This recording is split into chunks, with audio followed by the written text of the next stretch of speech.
প্রয়োজনীয় কিছু মাসআলা এবং সমাজের মধ্যে অনেক বেদাত প্রচলিত আছে। সমাজে বহু বেদাত প্রচলিত আছে যেগুলি কোরআন সুন্নাহ মধ্যে নাই। যেমন অনেক জায়গায় দেখা যায় মৃত ব্যক্তিকে যেখানে গোসল দেওয়া হয় সেখানে 7 দিন পর্যন্ত রাতের বেলা মোমের বাতি জ্বালানো। কিছুদিন পূর্বে রাতের বেলা এক বাসায় দাওয়াত খেতে গেলাম, দেখলাম যে বাড়ির কোণের মধ্যে মোমের বাতি জ্বলতেছে। তো পরে জিজ্ঞাসা করলাম, বললো যে এখানে কিছুদিন পূর্বে লাশকে গোসল করানো হয়েছে।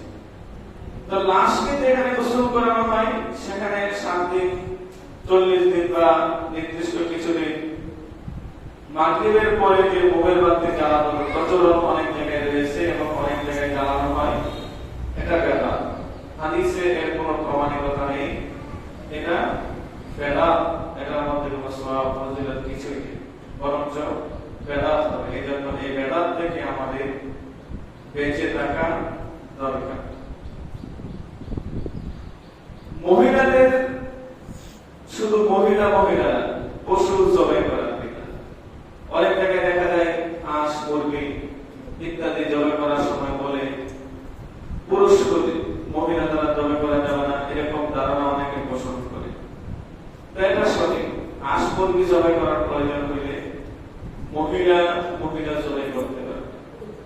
গরু মহিষ ইত্যাদিও যদি জবাই করার প্রয়োজন হয়, পুরুষ না থাকলে কোনো কারণে মহিলা যদি বিসমিল্লাহ আল্লাহু আকবার আল্লাহর নামে জবাই করে তাহলে সেই জবাই সঠিক হবে, কোনো সমস্যা নেই। সমাজের মধ্যে অনেক সময় দেখা যায় মহিলাদের চুল দিয়ে ফুটকা ইত্যাদি রাখা হয়, এটা সঠিক না। মহিলাদের চুল মানুষের যে অংশ, এটা মাথা থেকে আশ্রানের পর যেটা পরে যায় সেগুলো জমিয়ে রাখে, এগুলি মাটির নিচে দাফন করে দেওয়া উচিত। এই জন্যই হাদিসের মধ্যে বলা হয়েছে মানুষের নখ কাটার পরে সেগুলি মাটির নিচে দাফন করে দেওয়া।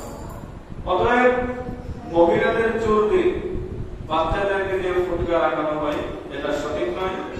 আমরা মহিলা যারা আছে বাসায় বলে দিবেন, মা ওদেরকে বাসায় বলে দিবেন যে মা বোনেরা যেন তাদের মাথা আশ্রানোর পরে যে চুল পরে সেগুলো জমিয়ে রেখে মাটির নিচে দাফন করে দেয়। এই সামান্য ফুটকার জন্য নিজের চুলগুলো যেন বিক্রি না করে। আল্লাহ তাআলা আমাদেরকে এই সমস্ত গুনাহ থেকে, ছোটখাটো গুনাহ সহ সকল প্রকার গুনাহ থেকে আল্লাহ রাব্বুল আলামিন আমাদেরকে হেফাজত করুন। আরেকটি মাসআলা হচ্ছে ঋতুবর্তী মহিলা কি নখ কাটতে পারবে কিনা? হ্যাঁ, ঋতুবর্তী মহিলা যদি নখ কাটার প্রয়োজন তাহলে সে নখ অবশ্যই কাটতে পারবে। নখ কাটার দ্বারা কোনো সমস্যা নেই।